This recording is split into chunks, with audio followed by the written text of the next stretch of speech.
It's Rob! Tony! And I'm Jeff. We're in gaming! And that's you! Hello gamers and welcome back to the Inn. I'm Rob, of course, or Warshack if you want to call me by my in-game name. Today we're going to be knocking out some Malygos Warlock, a deck I expected to not do that great and not be that fun, but surprisingly it's really fun. I've been doing fairly well with it, and it holds its own versus aggro decks, which is a very, very popular deck right now, especially aggro Shaman, which we've seen a ton of. So it's holding its own versus other aggro decks, along with control decks, Shaman now, is the reason why I'm kind of doing this deck guide now, and it's actually pretty fun to play, which is another reason to do it. This hand is pretty good. This deck also plays a little bit different than some other Warlock decks we're used to. I would say, if anything, it plays a lot similar to like Reno Lock-ish, just for the fact that you're looking to gain as many cards as you can, so you have as many possible plays as you can. You also save your Dark Bombs for most of the time just for Malagos.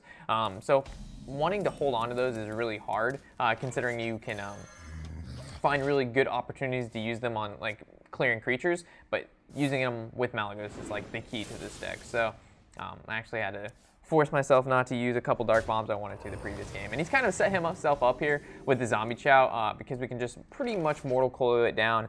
Or we can passive and see if we can draw into another Dragon so we can coin into the Guardian on 4. But I think coiling this down is pretty important because we don't want to take any excess damage. Not that I don't think he can get more than 3 attack next turn because he's already overloaded for 2. But I think just killing it off, and it just makes sense. From here, we drew into the Dragon, so coining into the Twilight Guardian is an option. And I think that's our best route of action. It throws the taunt up there. If he's got the silence, I guess it's supposed he uses it on the Twilight Guardian instead of the Drake. Because if he Lava Shocks the... Earth Shocks the Twilight Drake, it actually kills it because it only has 1 health. So he's like using 1 mana to kill a 4-drop, which is not so good. So if he uses the silence here, it's not that big of a deal because we're still at 30 health. We have an anti-kill bot in hand. Also have Hellfire for the field clear, so... we're in a pretty good position against this Shaman at the moment. Okay, so Unbound Elemental, 1 mana left over, so he doesn't have anything to use with it, like a Lightning Bolt, which could have... we still wouldn't have killed our Drake. Okay, so from here, we can't kill the Elemental, but we can kill the Abusive Sergeant, and then we can't play Azure Drake to see what we draw into. There's no point... there's no mana to do that either, so Twilight Drake just makes sense here. We could have tapped, but I'd rather develop the board a little bit. If he had Earth Shock, he would have used it by now on our Guardian. So Feral Spirits allows him to have almost enough attack, and now he does have enough attack. Unbound Elemental is so good. It's not even played that much until like Reynad played it, and then all of a sudden it's always seen everywhere. I think Hellfire here clears 3 of his creatures, and then the option is to kill off his Totem Golem or to swing for face. We already used 1 Mortal Coil. I think we go face. Because if we can draw into like a Corruptor next turn, Hellfire if he plays a lot of creatures, and no, he's overloaded, so he's only going to play that one. And we can take a little bit of damage. Wow, another Mortal Coil. Nice, off the top. So, Mortal Coiling the Totem Golem. And then we guess we're going to see what we draw. Corruptor, this is pretty good because we swing into this, and then Corruptor the 2-1 down to dead. And this makes him so our 4-1 Twilight Drake has made a lot of valuable trades and got a lot out of this Shaman so far, which is pretty good.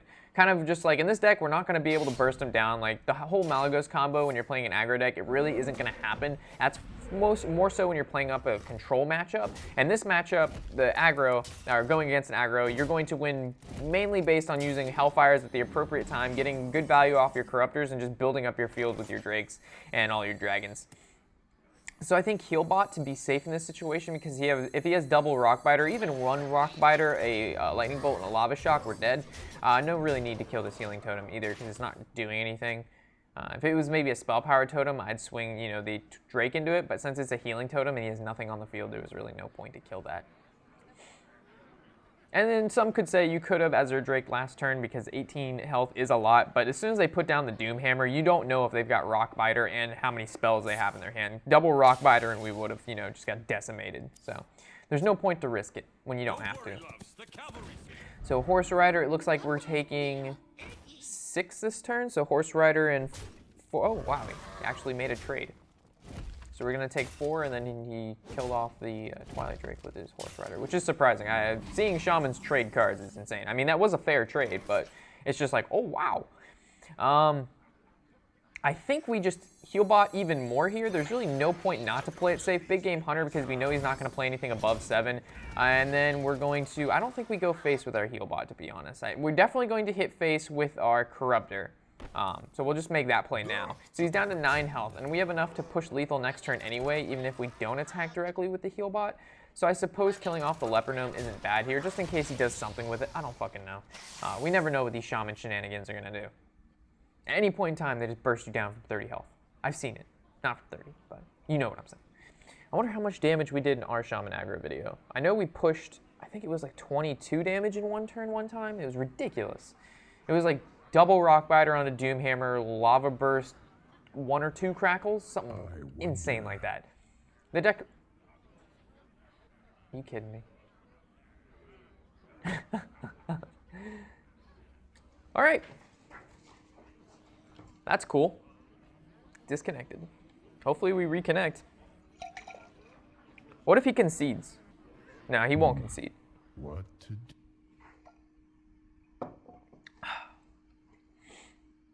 Watch it be like, you can't connect, we lose this game even though we're gonna win. 9 health, a board full of creatures. Come on, Hearthstone. This really makes me sad, guys. Like the ultimate saddening right now. I'm sadding. I think we might have to restart the Hearthstone client. Anytime. I don't want to exit game because then it's probably going to give me the loss. So if I just like wait it out. Are you kidding me?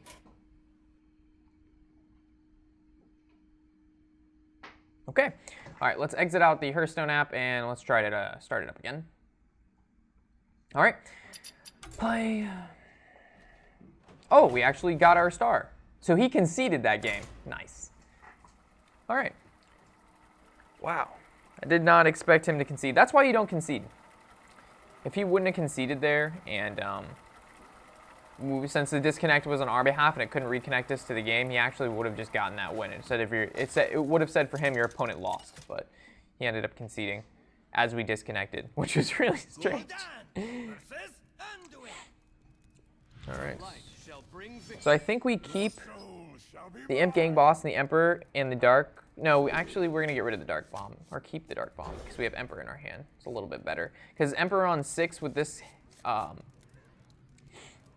this deck is fairly important, because if we can get Malagos in our hand, or 2 Dark Bombs, and we can Emperor them on turn 6, making the Malagos come out is very important, because we're going against a priest deck, which I'm going to assume it's going to be like Dragon or Entomb. And with that said, our win condition is Malagos at this point. It's not really going to be field control, because he's going to be able to Light Bomb, Holy Nova, and all that good shenanigan stuff. So having the Emperor and the Dark Bomb in hand is pretty key with this deck. And if we can draw into Malagos too, bring the Malagos down to 8 mana, and then our Dark Bomb down to 1, and then we Soulfire, so we can actually cast 2 spells in 1 turn is really, really nice. Alright, so we played that guy. Hopefully he doesn't give him too good of a death rattle. Most of the time, they always get something good, like Sylvanas, or like Fugin, or Slag, or like Sneed's Old Shredder, and it's just like, jeez, man. I think we just tap here. There's no reason to coin out the Imp Gang Boss.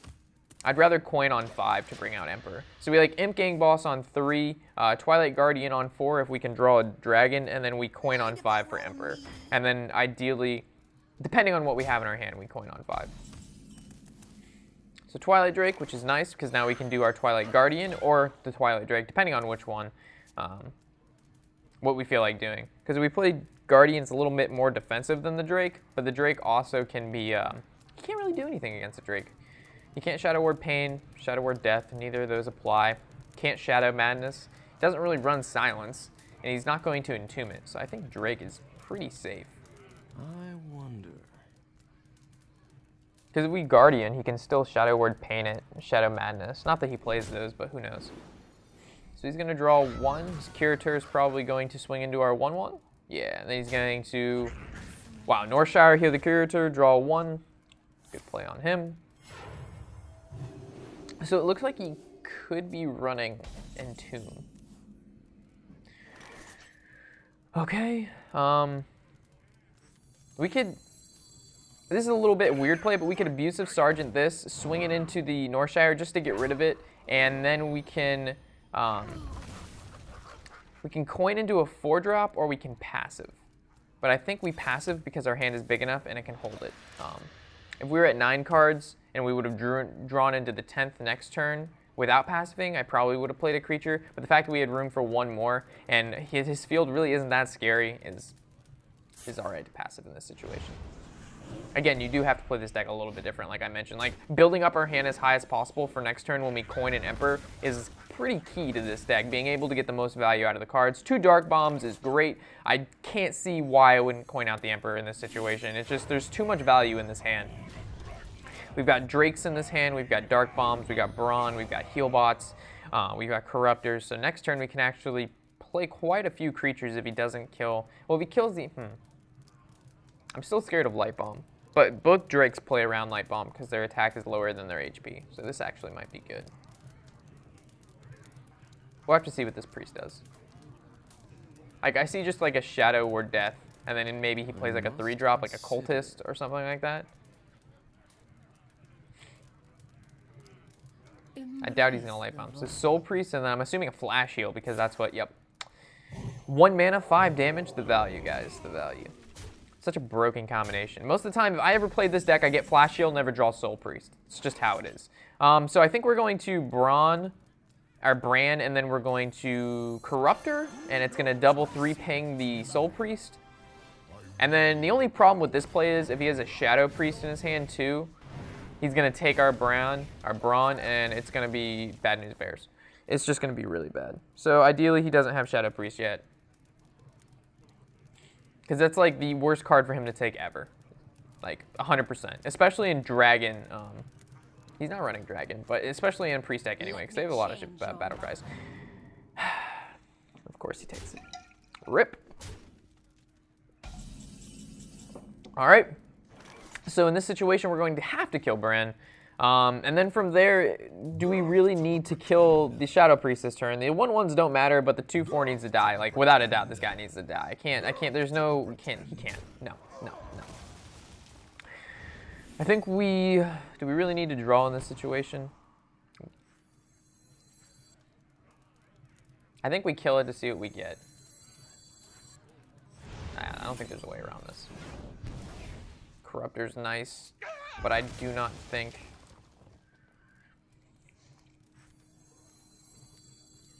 I don't think there's anything good that's going to come out of the Peddler that we're going to utilize this turn. And playing the Corruptor, and then let's say we like Dark Bomb the 4 or 5, we waste our Dark Bomb so it can't be Malagos. So I think we just throw down... Like, I'm looking at the double dragons here, and we're going to have to play the Twilight Guardian before the Drake, because if we do that, then it'll have Taunt and the +1 attack. Yeah. So some people will be like, why did you play the Twilight Drake? Why didn't you play the Twilight Drake first? And it's because if you don't have a dragon in your hand for the Guardian, then he doesn't gain the Taunt and the +1 attack. So unfortunately, we had to sacrifice the 1 HP on the Twilight Drake to give the Guardian the ability to have the Taunt and the +1 attack. So in his situation, he's probably just going to swing his 4/5 into the 3/6. And then if he has, like... I guess we're not susceptible to... No, he could still Holy Nova this. It wouldn't kill the Drake, though. He's probably gonna Holy Nova. Yep. This guy has had everything against me so far. It's like the Shadow Priest to take the Brawn, the Holy Nova to clear my 2s. Alright, so I think if we hit this for 3, hit that for 4, it leaves it at 1 HP, so we can Peddler and see if we can get a Mortal Coil. If not, tap into it. Alright, sweet. So now we're going to hit it for 3, swing into it for 4, we're going to coil it for 1, ideally draw into something useful. So let's see what we draw from this. Soulfire is pretty nice, so we just need Malagos at this point. If that would have brought out Malagos, I'd have been pretty happy, unless he like would have entombed it or something like, what is it, Shrink Master, Shadow Priest, and he's able to take it, which has happened quite a few times with Malagos. This is almost like an instant concede when that happens. If they take your Malagos, it's just like, come on, dude. So he's going to heal this up and assume tack into the Corruptor, or Light Bomb. Light Bomb, so it kills everything on my side of the field. It lives. Healbot never healed me. Swings for 4. Bad stuff. So I think we NT Killbot Imp Gang Boss.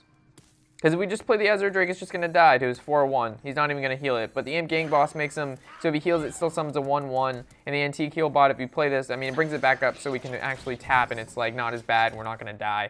And if he heals the 4-1, then it's going to kill it anyway, because it has 3 attack. The only option he could kill a card and not die is if he swings into the Imp Gang Boss, but then it still generates a 1-1, which we can swing into the...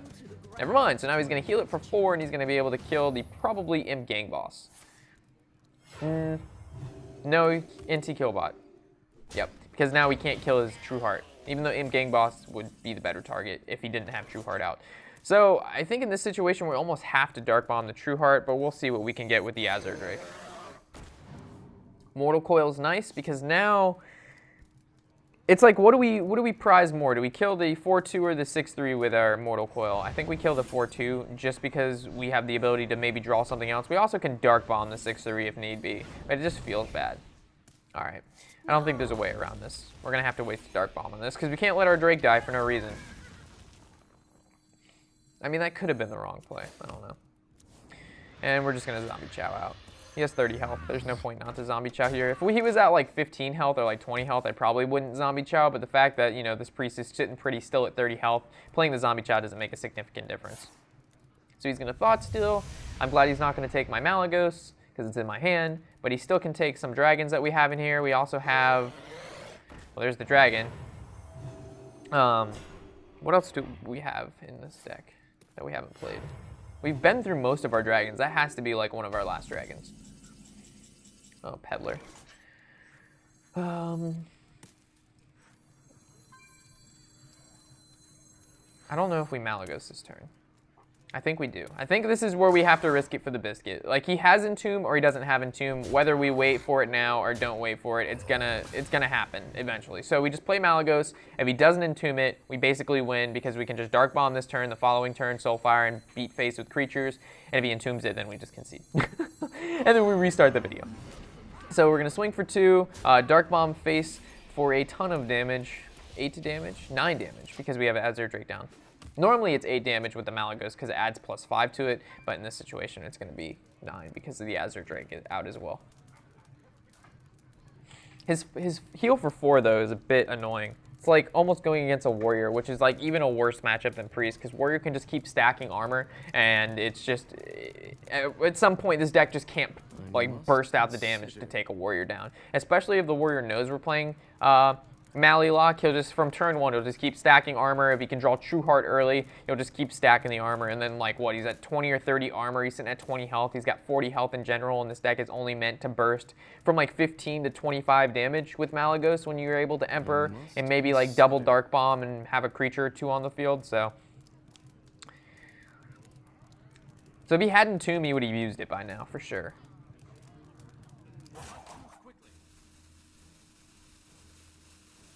What you got?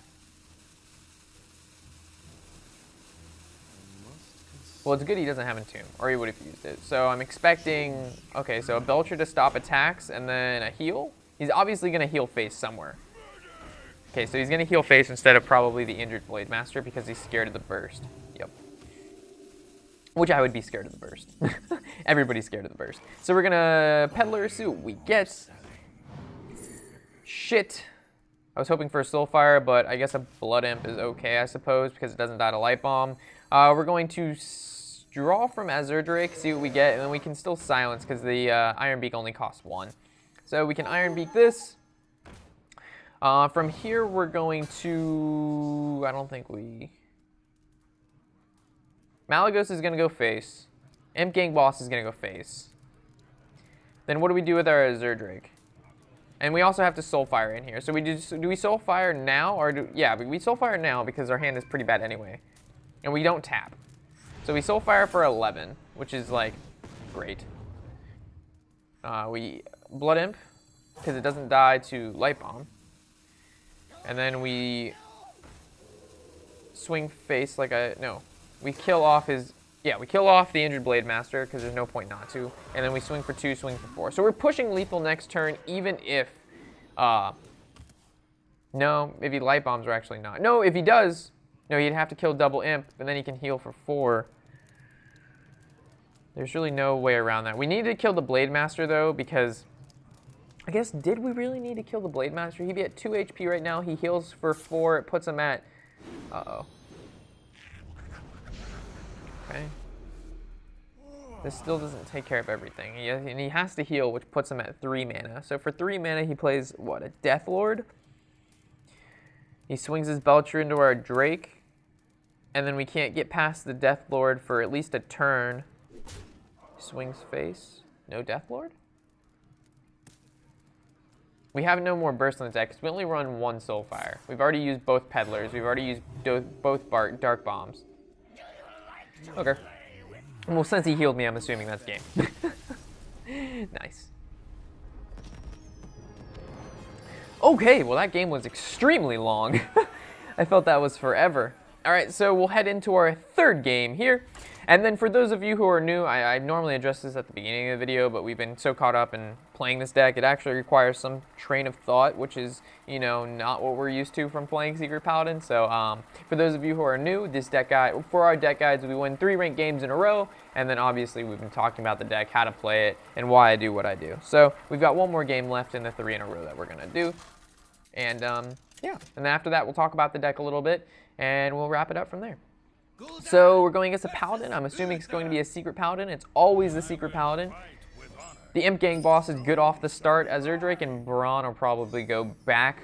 We want a better early game. We're looking for a Zombie Chow, Imp Gang boss, Peddler, maybe a Big Game Hunter because we know he's going to have Doctor 6. So there's Big Game Hunter.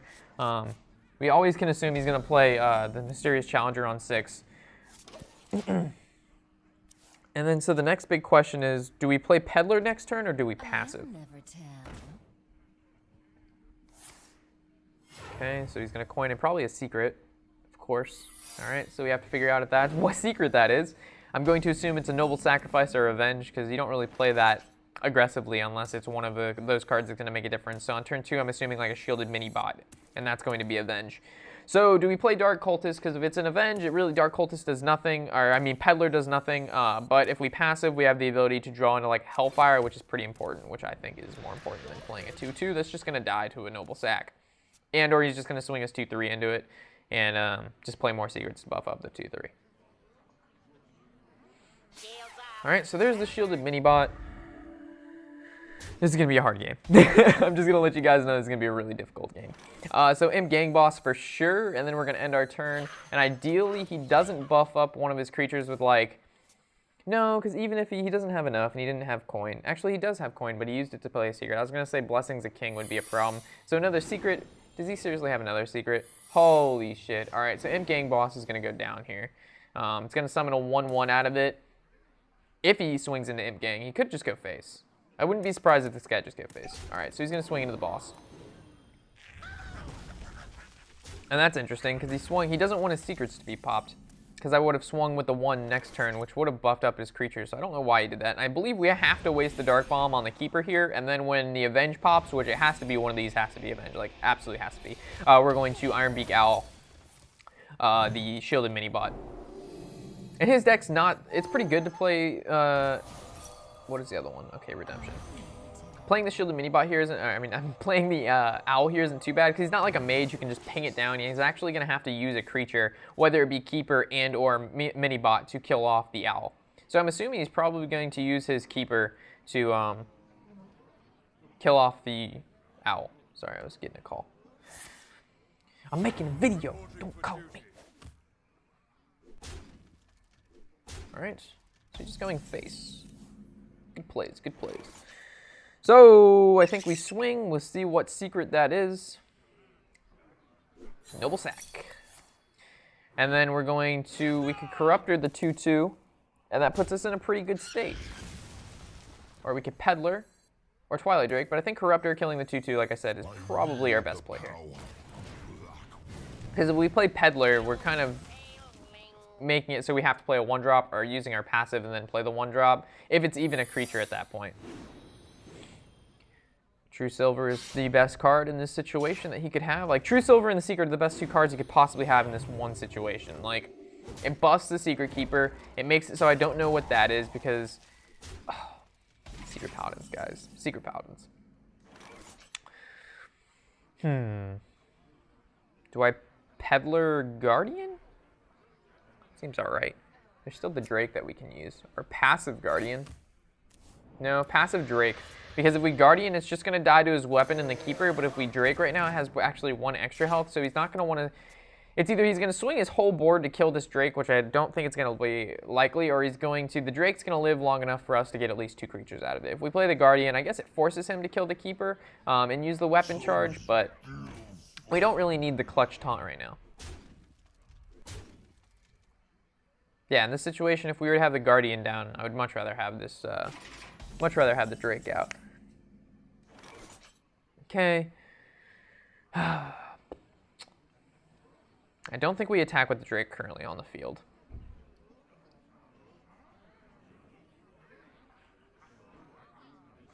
Do we Corruptor the Secret Keeper is the question.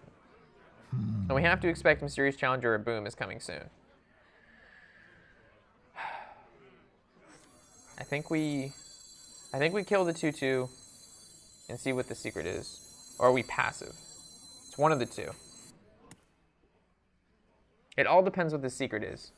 Because I don't want to kill the Sledge Belcher and it come back to life as a with 1 HP. Because some Paladins run 2 of the Redemptions.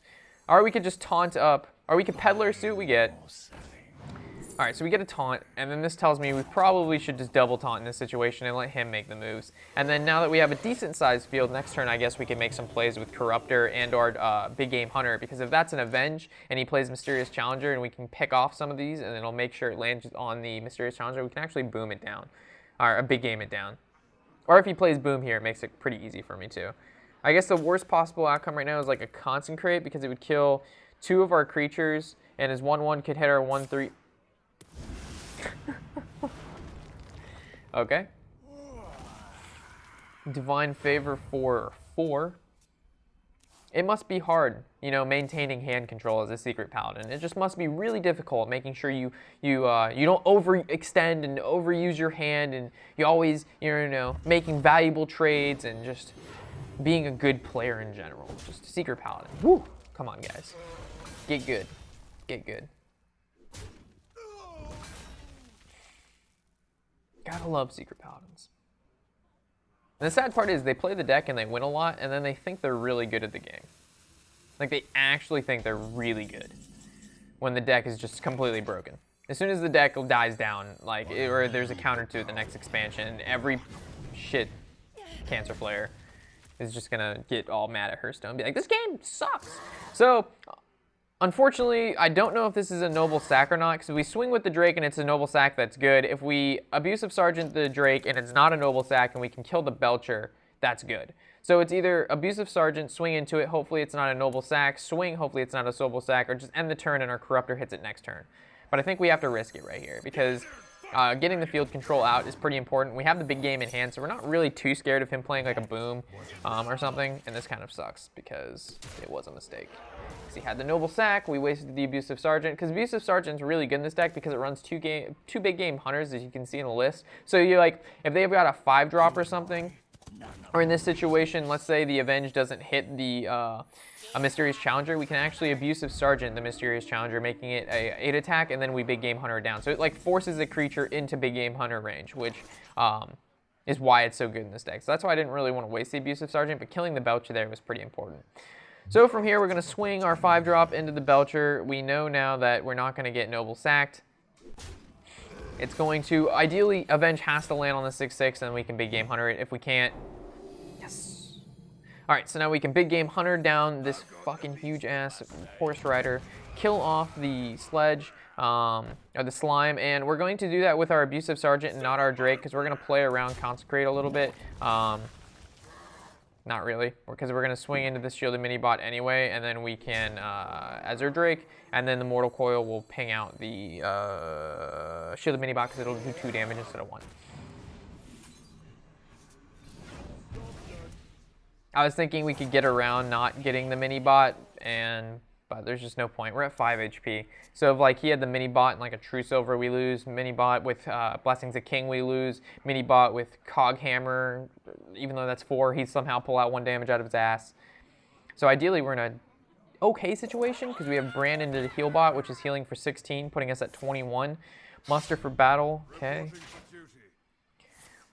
As long as this isn't a charge Murloc. Okay, that's not bad at all. He's gonna kill the Corruptor? I wouldn't be surprised if he just goes face here. He'll skip killing creatures just to go face for 1, which he didn't. Hellfire is really good here because we had we could have Brawn, heal for 16, swing everything to face, but that seems a little bit risky leaving the Murloc up, and we also can just we swing what? How much damage is this? This is 12, 16. Yeah, so we swing everything face right here. Hellfire does 4, puts us at 1. Do we just kill Murloc with this and don't even Hellfire, or do we just go face and YOLO? I think we YOLO Swag Juice. Because we go face, we put in 12 damage. The Hellfire is 16 damage. Puts him at 3. Antique Healbot costs 5. We get 1 mana left over, but I don't think he's going to be able to do 9 damage in 1 turn, and I don't think he runs taunts, and that's not a noble sacrifice. So this puts him in lethal range without us leaving anything on the board, because this could be a competitive spirit, and if it was, we would have died. We wouldn't have died last turn, but it would have been really close, because he had a field full of creatures. So even if they're 1/1s, that's 14, plus the 4 attack, plus whatever summons out of his Murlocs, if it's like a old Murkai or something. So double Haunted Creeper, 4 mana left, no Sledge Belcher, that's not a weapon to kill the Antique Healbot, passive, and we win. This proves that he has nothing. Yep, that's a well played. That's not a noble sack as we know it. He's going to swing his 1 weapon into our heal bot, and he's going to commit Kamikaze with a Secret Paladin. It feels good. It feels good to beat Secret Paladins, guys. Even though I just made the deck guide on it, that's just because you guys like it, and it's played a lot.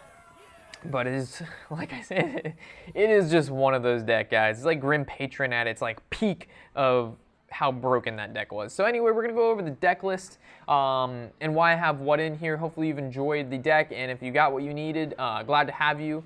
For those of you who want to stick around a little bit and hear what's in the deck and why I have it in there, this is what we're going to go over now. So off the bat, we've got double Mortal Coil. This is obviously really nice because we're running the Azure Drake, so it actually bumps it up to 2 damage if you kill a card, draw 1, which is, as we've seen, pretty insane. It works really well against aggro decks and just against any deck in general because you're able to just pump out that 1 more damage that you're normally somehow missing. And then you draw 1, which is really nice. And this whole deck is about cycling and drawing your cards until you can get, you know, your Emperor, your Malagos, your 2 Dark Bombs, and your Soulfire in your hand. So, like, ideally, you just don't want to throw out Emperor unless you at least have 2 or 3 of the combo pieces, which is Malagos, your Dark Bombs, and your Soulfires. So just keep that in mind. From there, we're only running 1 Soulfire, and I found this really kind of... I was watching Purple play in the World Championship, and he was actually only running 1 Soulfire, and I thought about it, and it seemed to work a little bit better because we can make room for other cards that seem to do, like, sustain the deck a little bit more. So we can actually run, like, the double heal bot. We have room to throw in the 1 Abusive Sergeant, but if we're running another Soulfire, it kind of, like, clogs down our hand because we're only really using Soulfire when Malagos is out, and that's just when we're 1 turn killing somebody, so we just don't want dead cards, and we already have 2 Dark Bombs, and Mortal Coils are there. Imp Implosion is also another option, but kind of when you're playing Malagos, you're not looking to clear the board, you're looking to win, and that's why I don't run the Imp Implosion here, but Imp Implosion is a good card to have in here. It just depends on your style of play. 1 Soulfire for me is enough. Discarding a card, I don't enjoy that. And the Abusive Sergeant, we've been over this, why it's good.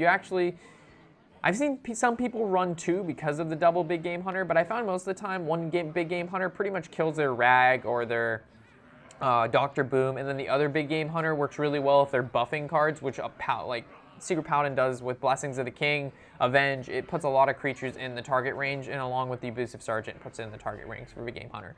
Double Zombie Child, this gives this game a little bit of an early game because this deck is a bit slow. You're pretty much basing the deck around playing Malagos and dealing, you know, a lot of damage in 1 turn. But you also have dragons in there for the sustain, which we've seen does very well against aggro decks. Double Dark Bomb, not going to go over that. Double Peddler, not going to go over those cards. Those are just pretty much staples in the deck. Really, really nice. And also, Dark Peddler can grant you the extra Soulfire. So picking Soulfire from a Peddler is fun. It actually puts the Soulfire in your deck that you didn't have in there that you replaced with a card that was better for it. The Iron Beak, 1 seems to be enough. 2 Iron Beaks, not really that. You know, it's not going to make or break the deck. There's no point to it. Big Game Hunter, 2 of these is kind of strange. Most decks only run 1, but because this deck is so kind of defensive and very board cleary and very like value oriented, double Big Game Hunter to take care of those big minions in the deck because there is no Soul Siphon works really well.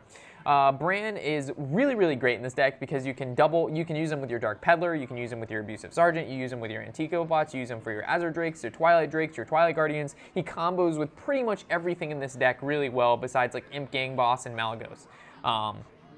So just keep that in mind. Save Brawn for when you're looking to heal for 16 or looking to maybe pump out a couple extra cards from Peddler. From there, we're going into the Imp Gang Boss. Not really going to explain why this card is good. It's just a fantastic Warlock card. Double Hellfire is pretty standard because this deck, again, has no Light Bombs, no Holy Novas, no Flame Strikes, things like that to really clear the board. The double Hellfire allows you to do that pretty easily. And it also it works out really nice with the Malagos because it actually does 8 damage if you have Malagos out. So it's like another burn card practically. The Twilight Drake and Guardian, some players only run 1 of the 2. I actually run both because one's a taunt, as we've seen in the aggro decks, comes very in handy. And then the Twilight Drake is just a really sticky card and it's hard for your opponent to get rid of. Like, you play a 4/8 creature on turn 4 and they're going to have to waste some huge CC spell or like one of their main CCs like a Polymorph for a mage on it, so that's good. The Antique Heal Bot is really nice because the Antique Heal Bot's nice because you're able to pretty much sustain throughout the entire game. You using your passive every turn to be able to draw cards to get into the Malagos and the Emperor is pretty key. So healing for having 2 of those in the deck is essential. I'm running out of time. They're all staring at me for lunch because they're all hungry. So we're gonna finish off with double Azure Drake, no duh. Blackwing Corruptor, you're playing dragons in the deck, so of course. Combos with Brawn, like I mentioned before. The Emperor Tharzan is basically a core piece, so you can't really go without him, and along with the Malagos. So if you have any questions, comments, or concerns, you can leave them in the comment section below, and I'll get back to you. That's pretty much covers everything. This deck, again, is going to take some time to get used to. It does play a lot different than some of your other decks. It's not a Secret Paladin. It doesn't play itself. So with all of that, I'm Warshack, and happy whatever the hell day it is.